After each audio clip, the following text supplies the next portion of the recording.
It's your boy Jay to the Mo, the XO, man, Plug Up Media. I'm about to do a reaction to this rich homie Quan snitching on Young Thug shit. Let me say that up. Right. My hand was on the spot. I saw it. We were so together. I'm like, somebody asked me to get show. Yeah, like me talking about, I'm gonna be a man asking myself. Right. It's crazy, man. No go ahead and do it. We just can't prove. Right. Point blank period. I ain't no rap. I ain't telling no. I'm just being real with y'all. I got how much I love to let, man. You know what I'm saying? That shit real fucked up, bro. So, how? First off, man, if you love somebody, man, you know, if you are a civilian, do what you do, however you do it. But to claim to be some kind of street person and come from the street, if you love somebody, man, at least confront the accused. You feel me? At least, you know, be man enough to get your accusations out in front. You know what I'm saying? Say, understand or know, don't just accuse somebody and imagine and build a story within your head, you know, and then hold it, and then next thing you know, you in front of the law telling this story. Why did you suspect Young Thug when you went down to Miami? Because people told you, or did you have some beef with Young Thug at the time that kind of led you? I ain't had no beef, bro. That shit was deeper than rap, man. I really feel as if that was jealous of the relationship.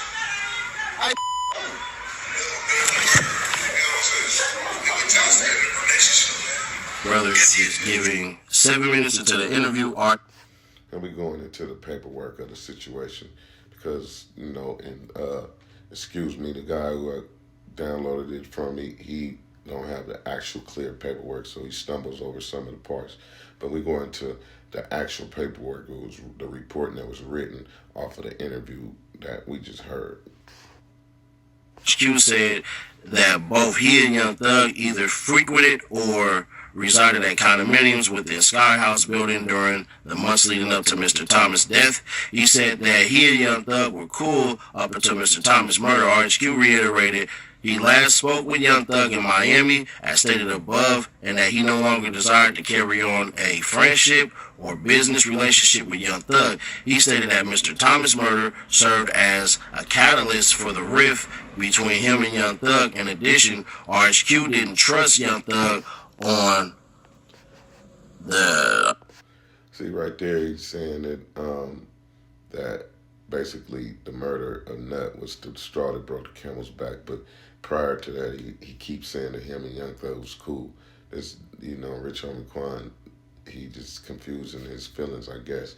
But the cold thing about it is the things that he's saying is counting him out for the prosecution using it against Young Thug. He's not sure of nothing. He's just, these are accusations, you know what I'm saying? So it's hearsay. So they probably can't even use, most likely they wouldn't, and they can't even, a lawyer, defense lawyer, eat this testimony up because it's all hearsay. It's just based on what he think in theory, his own theory. He don't have any, you know, no real evidence to back it up. So the most they can do is put this out and destroy his career. That's why we're listening to it right now, because APD, the Atlanta Police Department, put this out specifically to just destroy, just to finish Rich Homie Quan credibility. Let's go on. Something, but of the nightclub, of the Miami nightclub, Kennard described above.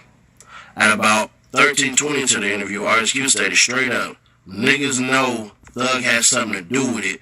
We just can't prove it. Point blank, period." I asked RHQ why he suspected that Young Thug involved, I'm assuming was involved with Mr. Thomas' murder. He explained that there was no active beef between him and Thug at the time of Mr. Thomas' murder, and that stuff was deeper than rap. Man, I really feel Young Thug was jealous of the relationship that Nut was building with Bird.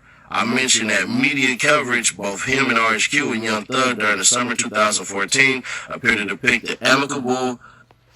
Right there, he even tried to give the people a motive. Like, damn, he working. He tried to get him a motive, like basically that Nut was building a relationship with Birdman and Thug was jealous, and that led up to Nut death. You know, that's crazy. Now they going into their relationship, like, in the public, it looked like you guys had a pretty good relationship, and y'all was tight. You know what I'm saying? So where is this coming from? That's where they're going. and prosperous relationship between the two men. To this, RHQ remarked, yeah, we were. Look, listen, man, everything about it, like, yeah, know what I'm saying? I'm cool with Thug. I don't have anything against him. It's just that type of situation where I feel like betrayed, it was betrayal. At about 10:14 into the interview, RHQ became more agitated as we called Young Thug's demeanor in the Miami nightclubs immediately following Mr. Thomas' death, and the Miss interjected, the night my truck got shot up, I called Thug like, man, I don't know what happened. What y'all got going on? But my truck ended up getting hit, you feel me? One of y'all niggas shot my truck up. I mean. So he going into a situation, I guess, in Atlanta at a club, and once this was, the shit was hitting the fan, somebody shot up Rich Homie Quan truck, and he calling Thug, asking him, and then he goes on to say, tell the police he don't know why he called Thug, he just called Thug, and this was before Nut got killed. You know what I'm saying? So he's kind of realizing that he's contradicting himself, that saying that him and Thug was cool, and he had no problem with Thug until this situation. But then earlier he said that this was just like basically the straw that broke the camel's back. That was that no longer, no more. You know what I'm saying? So it had to be little other situations that's going on, and the more he talked, you can hear that things was going on between him. The tension was there, and we're not gonna go deep and long into it, but he goes on to speak on his father barbershop getting shot up. Now, Rich Homie Quan father is his manager, and he